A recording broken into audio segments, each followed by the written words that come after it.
Kung naghahanap ka ng isang keyboard na quality at napakaganda, this is the right time para panoorin mo ang video na to at tapusin. Ito nga pala yung binili kong keyboard mula sa Silfred mga kaibigan. So, check it out. Let's go. So, sa wakas mga kaibigan, dumating na in-order ko dito mga kaibigan, which is ito yung galing sa Silfred mga kaibigan. So, ito yung mixed color nila na mechanical 104 key keyboard mga kaibigan. So, ito, meron siyang mga iba't ibang nakasulat dito. So, check natin yung loob.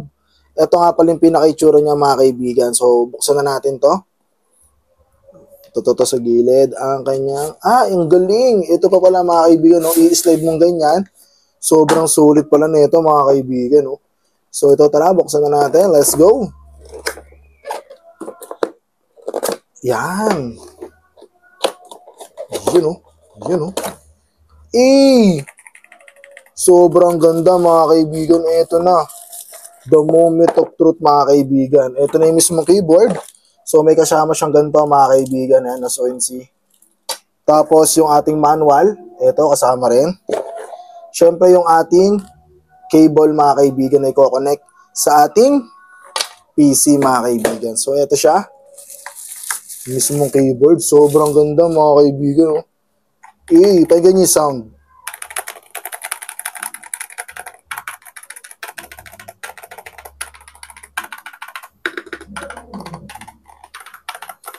So sa likod mga kaibigan, ito yung itsura niya. May andito angatan yan. Ayan, may angatan dyan. Both side. Tapos dito sa taas, yung saksakan ng ating cable.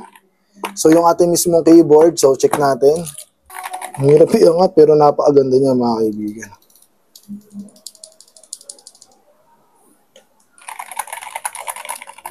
Kaya naman kung naghahanap ka rin ng mura pero quality na keyboard, pwede nyo rin i-consider itong Silfred na brand. Dahil bukod sa build quality ay siguradong hindi ka magsisisi at hindi masasayang ang pera mo dito. Ipapakita ko nga rin pala sa inyo ang mga different mode ng keyboard na ito.